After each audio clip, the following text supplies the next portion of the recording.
Hey, what's up guys? So we're back with another video breaking down our 8 basic punches in our 8 strike technique that we talked about in a video a little while ago. I'll link that in the top right corner of your screen. But for now, let's get into our next punch, number 3. We've already talked about the jab, the cross, and those are both straight punches. Now we're gonna talk about our first looping punch, the hook. So let's go ahead and get into it.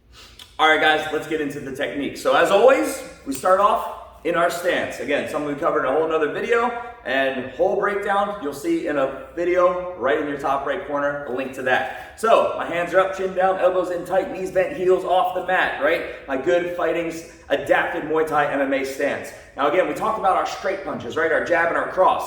Now let's talk about the hook, our looping punch, another knockout strike.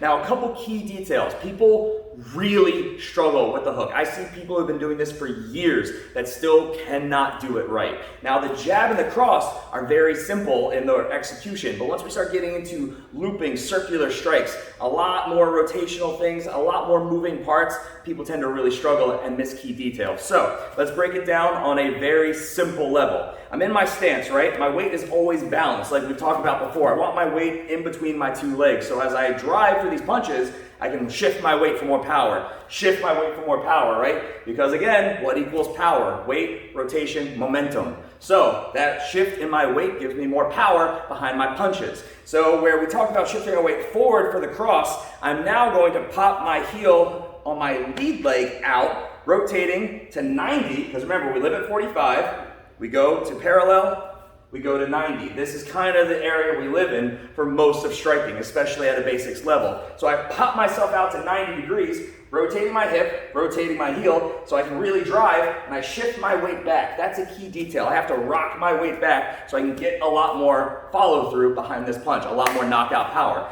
Again, this is not a big haymaker. I see a lot of people when they first learn this punch, they start really winding up, reaching, punching, big looping thing, which is telegraphed a mile away. You're using just your big upper body muscles, which sure, you'll find some power there, but you're going to be not as strong, and you're going to be very, very wide. You're going to leave yourself open for counter strikes. It's going to be easy for people to dodge, frame against, defend, and of course, also, you're going to wear yourself out using all your small muscles instead of your stronger leg muscles, which are built for this. Guys, we're on our legs every day of our lives, right? So we're conditioned for this. We can move and generate a lot more power from our big, strong leg muscles, our glutes, our quads, our hamstrings, our calves even. So we incorporate the upper body, but we can't leave behind the lower body.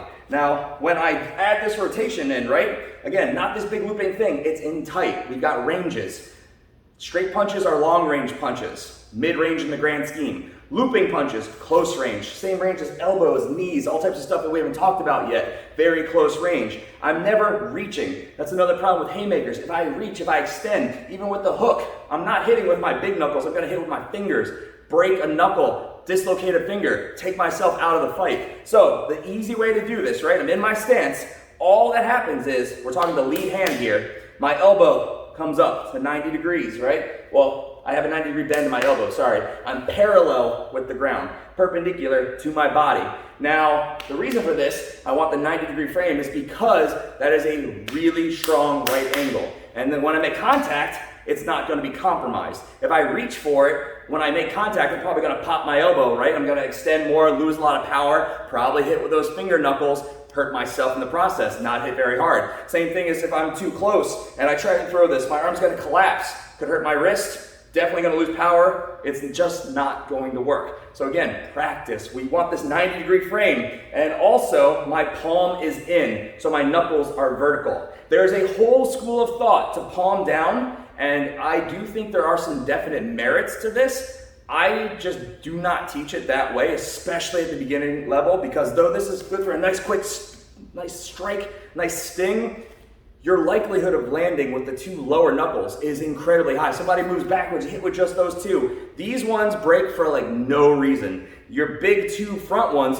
are really the ones that are more sustainable, more built for impact. They can take a much harder punch. That's why traditional martial arts, they teach you just punch with those 2. So by turning the palm vertically, though it does kind of limit some of the options with some of the more advanced things you could theoretically work in, you keep your hand safe. Because if I make contact, I know I'm landing all 4 knuckles at the same time, and therefore dispersing that impact, keeping my hand as safe as can be. Tight fist, so the wrist doesn't break.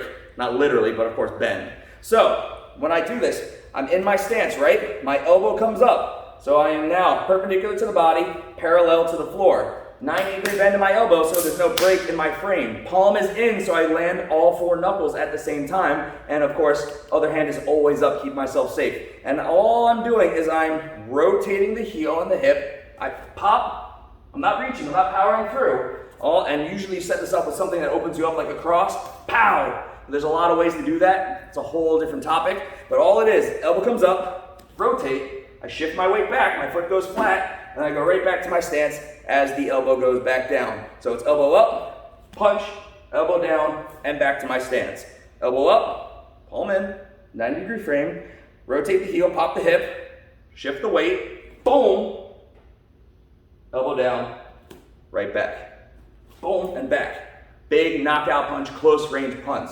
Lots of ways to close that distance, land this power shot. So again, one last time, elbow up, palm in, I rotate, I drive, I shift my weight, boom, elbow down, and I'm right back to my stance. So practice this. This is an incredibly complicated technique that I see a lot of people mess up all the time. A lot of times elbows are too low, so making contact, tweaking the wrist, potentially the elbow or the shoulder.